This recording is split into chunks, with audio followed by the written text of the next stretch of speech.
Bismillahirrahmanirrahim. Assalamualaikum warahmatullahi wabarakatuh. Alhamdulillahi wa kafa, wassalatu wassalamu ala rasulillahi mustafa. Allahumma alimna ma yanfa'una wanfa'na bima 'allamtana wa zidna ilman nafi'a ya rabbal alamin.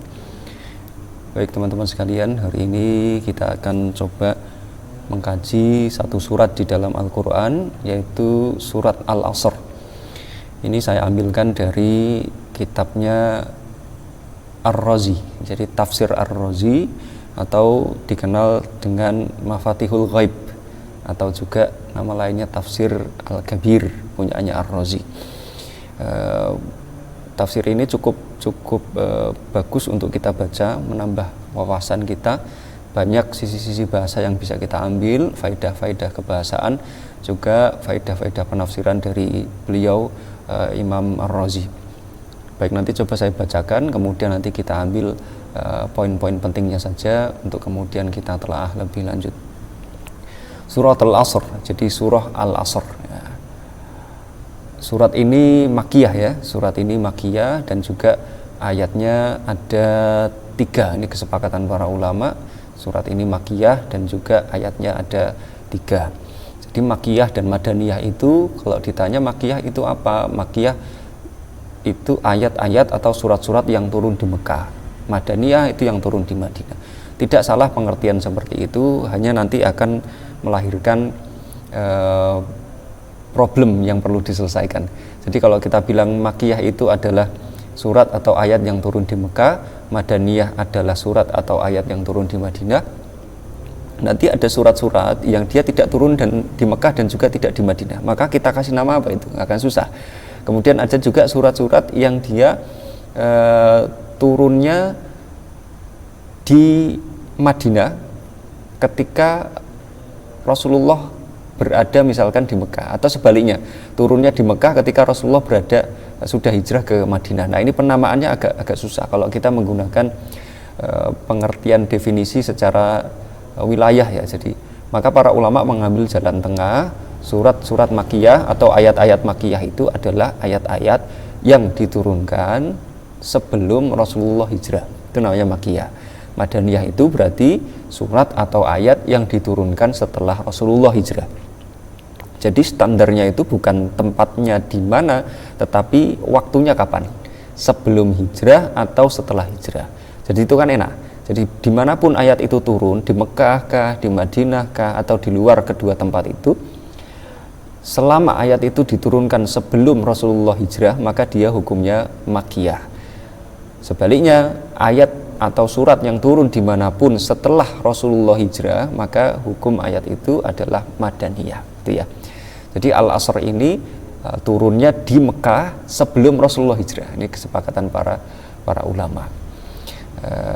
Imam Syafi'i mengatakan surat ini, kalau cukup surat ini saja kita bisa memahami dengan baik, itu sudah cukup katanya. Saking dahsyatnya surat Al-Asr ini ya. Tema utama yang akan dibahas di surat Al-Asr ini adalah tentang pentingnya memanfaatkan waktu dan mengisi waktu tersebut dengan aktivitas-aktivitas yang bermanfaat, aktivitas-aktivitas yang produktif, terutama di akhir Ramadan seperti ini ya, sepertiga malam terakhir. Jadi kita manfaatkan waktu sebanyak mungkin untuk memaksimalkan ibadah kita di sepertiga malam terakhir Ramadan. Nah, ini pas sekali dengan surat Al-Asr ini. Nah, nanti coba kita akan baca pemikirannya Ar-Razi, kemudian kita ambil poin-poin pentingnya. Baik. Ini ya, ini saya baca dulu mungkin sekilas saja, nanti kita kemudian telah Bismillahirrahmanirrahim. Suratul Asr, suratul Asr. Wal asri, ini dari sini ya. Wal asri. I'lam annahum zakaru fi tafsiril asr aqwalan. Al-awwalu annahu dahru wahtajja hadzal qailu biwujuhin ahaduha maruya 'anin nabi sallallahu alaihi wasallam annahu aqsama bid-dahri wa kana alaihi salam yaqra'u wal asri wan nawa'i bid-dahri. Illa anna naqul hada mufsidun lis-salati fala naqulu innahu qara'ahu qur'anan bal tafsiran wala'allahu ta'ala lam yadhkurid dahra li ilmihi bi annal mulhida mula'un bi dzikrihi wa ta'zimihi wa min dzalika dzakarahu fi hal ata al-insan, surat al-insan. Baik. Hal ata ini surah al-insan, hal ata alal insani hinu minad dahri.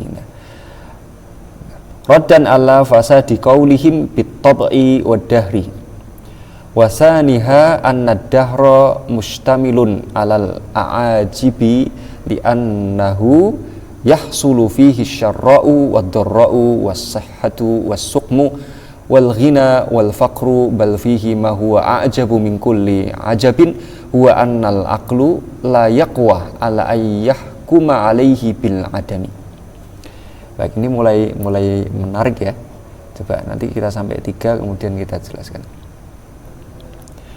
Fa innahu mujazza'un muqassamun bisanati wasyahri wal yaumi was-sa'ati wa mahkumun alaihi biziyadati wa nuqsani wal mutabaqah wa kaunihi madiyan mustaqbalan fa kaifa yakunu ma'duman wala yumkinuhu ayyahkuma alaihi bil wujudi li annal hadira ghairu qabilin lil qismati wal madi wal mustaqbala wal madiya wal mustaqbala ma'duman fa kaifa yumkinul hukmu alaihi bil wujudi.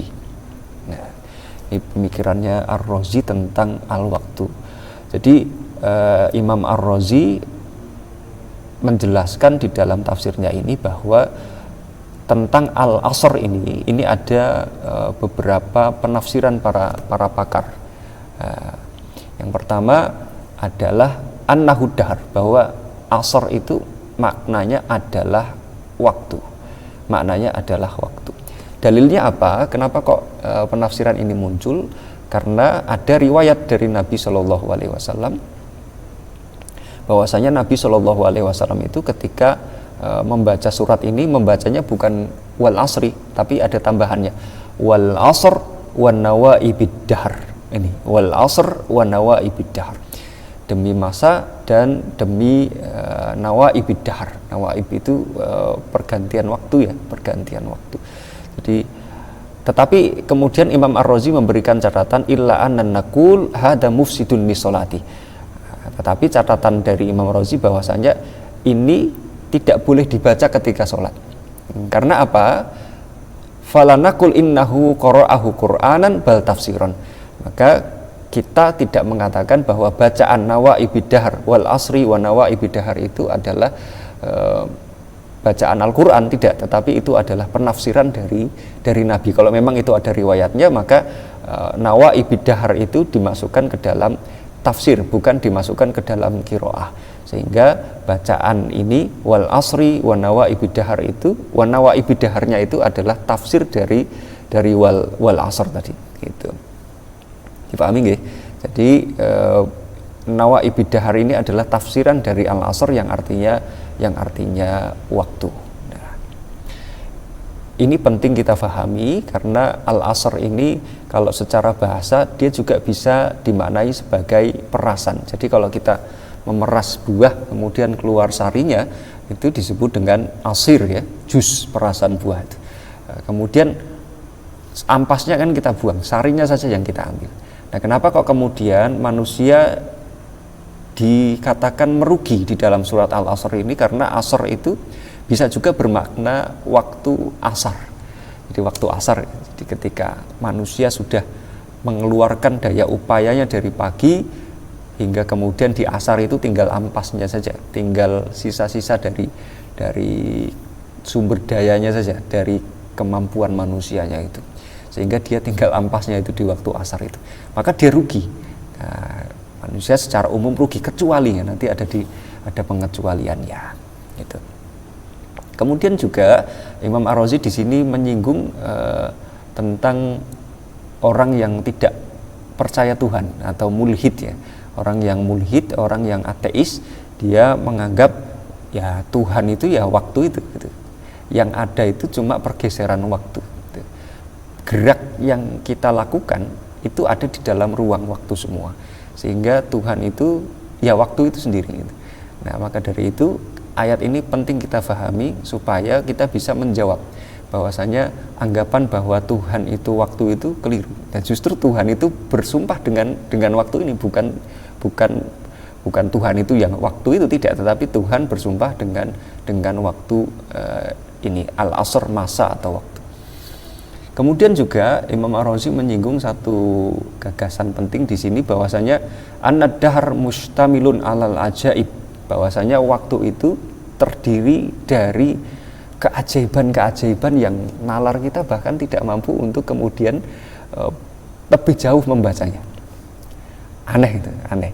Jadi di dalam waktu itu ada keburukan, ada kebaikan, ada sehat, ada sakit, ada kaya, ada miskin. Waktu itu bisa dibagi, waktu itu bisa dibagi menjadi satuan-satuan. Jadi satu waktu bisa dibagi menjadi satuan tahun, kemudian syahr bisa dibagi menjadi satuan syahr ya, bulan, bisa dibagi menjadi juga satuan hari, jam, ya kan? Bisa diklaim bahwa waktu itu tambah, ya, kayak saya tambahkan waktunya kan bisa, berarti. Atau saya kurangi waktunya bisa juga itu. Atau tepat waktu bisa dikatakan waktunya tepat nggak tepat waktu.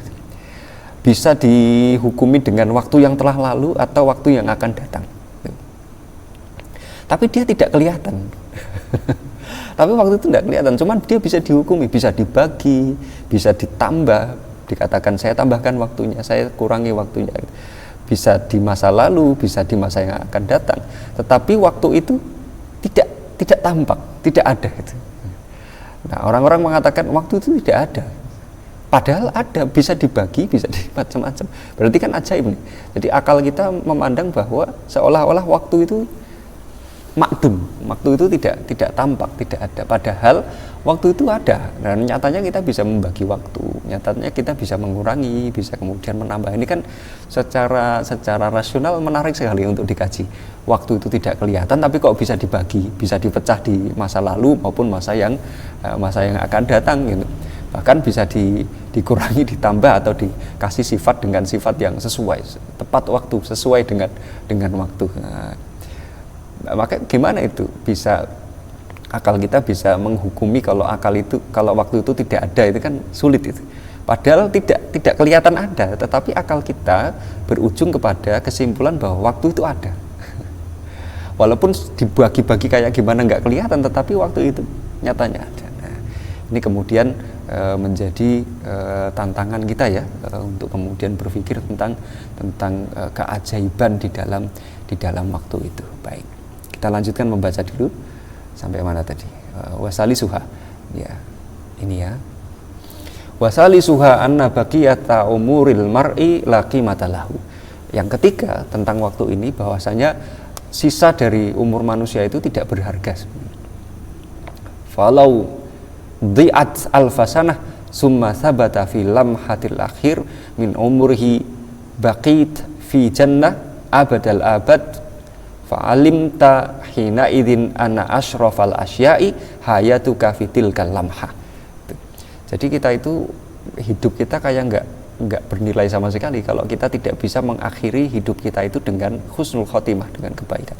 Bayangkan kita hidup misalkan 60 tahun di dunia, kemudian terakhir waktu kita mau sakaratul maut, yang meninggal manusia, kok dia dalam keadaan bermaksiat kepada Allah, dalam keadaan buruk, mengakhiri hidupnya dengan keadaan buruk. Maka yang paling berharga dari usia manusia itu justru lamhah atau sekejap waktu di akhir itu gitu.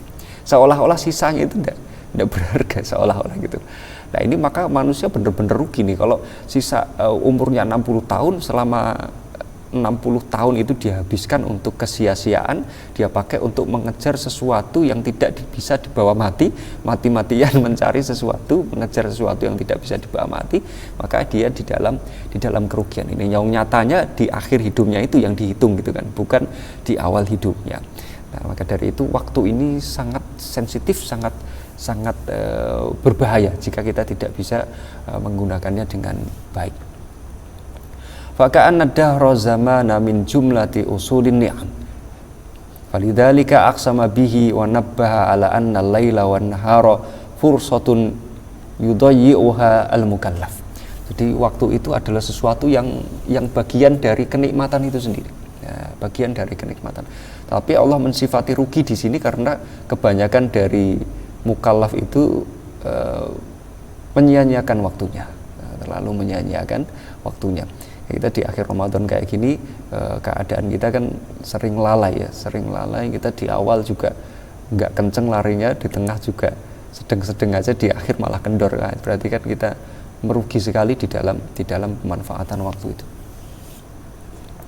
Wa ilaihi isyaratu biqauli huwallazi ja'ala al-laila wan-nahara khilfatan liman arada ayyadzakkara aw arada syukura. Ini di surat Al-Furqan.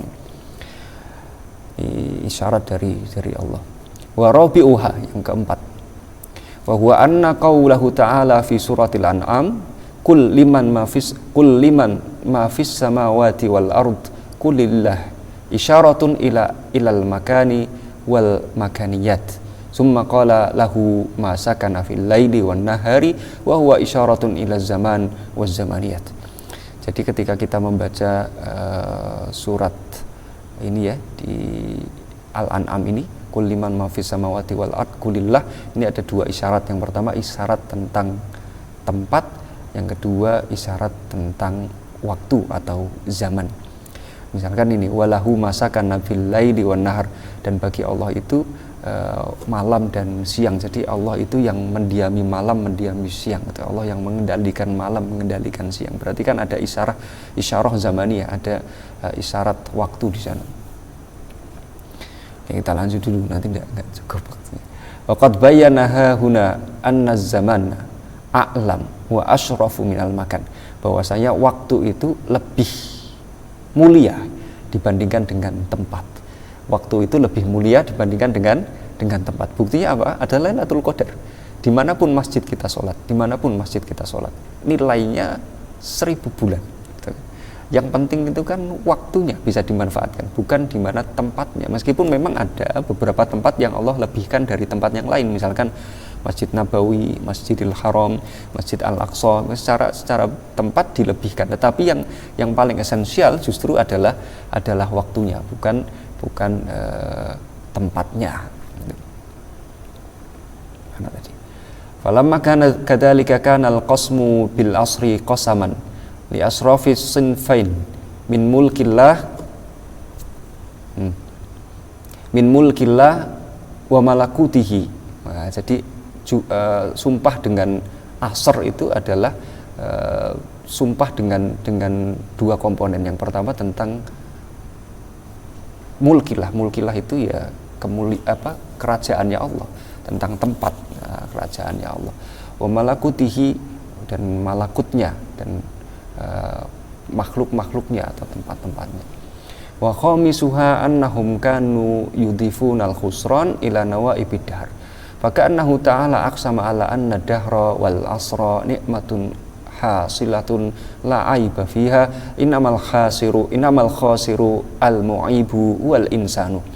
Jadi di dalam waktu itu Allah juga nisbahkan khusran itu kerugian.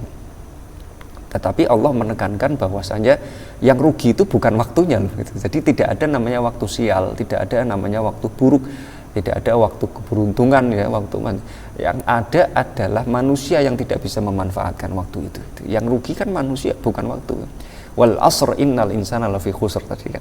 Jadi demi masa sungguhnya manusia itu dalam kerugian. Bukan waktunya yang rugi, bukan waktunya yang cacat, bukan waktunya yang sial, bukan waktunya yang buruk, tidak. Lah orang-orang Arab jahiliyah dulu sering ngomong seperti itu. Saya menemukan waktu buruk, saya menemukan kerugian di dalam hari-hari saya. Berarti ini hari sial untuk saya. Nah, Allah membantah itu. Wal asr, demi masa. Jadi masanya dibuat tersendiri, netral, tetapi yang dinisbahkan kepada kerugian justru manusia, bukan masanya itu. Baik. Sampai ke nama sadis ya tadi. Wasadisuha annahu ta'ala dzakaral asra alladhi bimudiyyihi yantaqisu umuraka.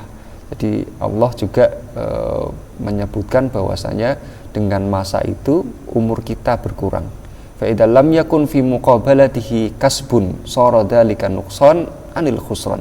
Walidzalika qala la fi khusrin wa minhu qaulul qail Ini ada syair nih ya. Inna lanafrahu bil ayyami naqta'uha wa kullu yaumin madha naqsun minal ajali.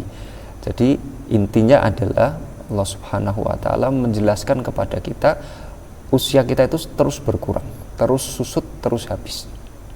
Kalau kita tidak bisa memanfaatkan itu, maka kita tergilas dengan waktu itu tadi, dengan keadaan kita sendiri. Wal asr innal insana lafi khusr tadi. Maka tidak ada cara lain untuk kita kemudian bangkit kecuali segera berkemas. Faka'annal makna wal asri al ajib amruhu haisu yafrahul insan bimudhihi li dhannihi annahu wajadar ribha ma annahu hadmun li umurihi. Syair ini kita lihat, syair ini maknanya adalah perkara yang sangat mengherankan. Orang-orang itu bahagia dengan berlalunya umur. Jadi kalau dia sudah usia 20 tahun, ulang tahun usia ke-20 tahun itu kan seneng orang. 17 tahun seneng. Padahal dia rugi di situ. Dia mengira dia selalu untung ketika dia ulang tahun itu. Padahal kebanyakan ruginya di situ. Belum terjamin untungnya di sisi mana gitu. Padahal umurnya itu menghancurkan hidupnya. Maka kebahagiaan kita atas bertambahnya umur ini perlu diteliti ulang gitu. Perlu dilihat, ditilik kembali apakah benar-benar kita bahagia ketika sudah mencapai satu umur tertentu karena kita merasa bahwa kita mencapai keuntungan di umur itu, atau kemudian justru sebaliknya umur itu yang menenggelamkan kita kepada kelalaian. Wa innahu lafi khusrin, sesungguhnya manusia itu dalam kerugian. Nah, kemudian yang bawah ini saya agak cepat aja ya, biar bisa habis semua, masih banyak ini. Nah, masih banyak sekali.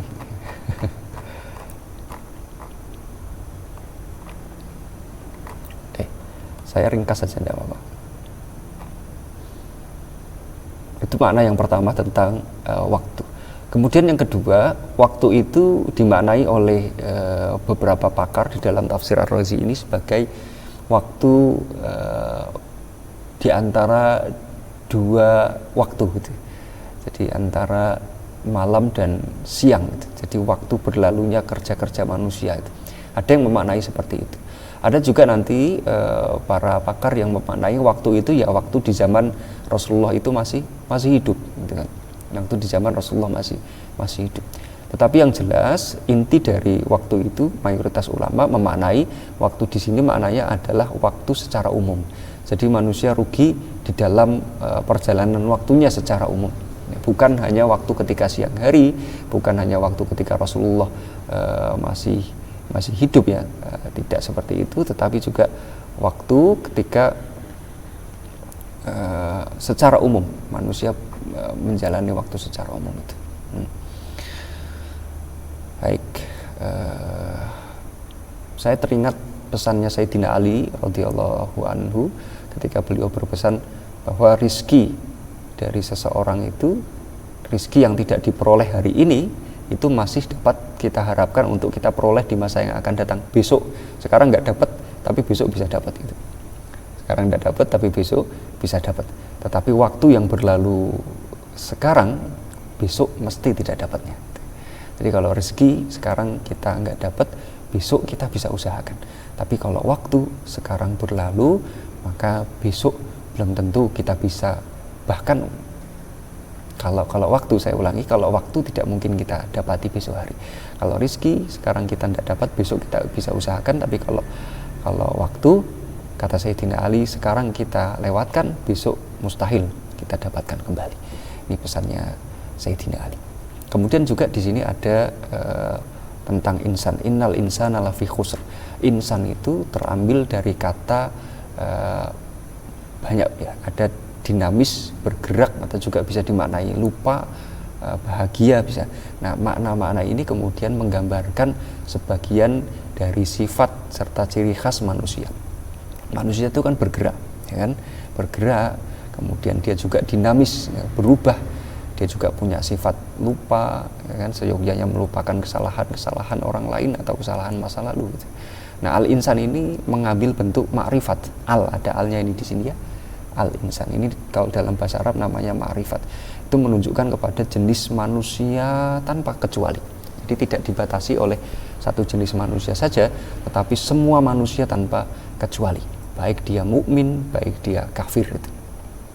Muhammad Abduh itu menambahkan di dalam al-insan ini bahwasanya manusia yang dimaksud di dalam ayat ini bersifat umum, tetapi tidak mencakup mereka yang tidak mukallaf. Itu tambahan dari Syekh Muhammad Abduh. Yang tidak mukallaf itu maksudnya ya anak kecil, kemudian orang gila yang tidak punya akal misalkan. Nah, itu tidak termasuk itu. Jadi mereka tidak masuk hitungan yang rugi. Kalau Muhammad Abduh memandangnya seperti itu.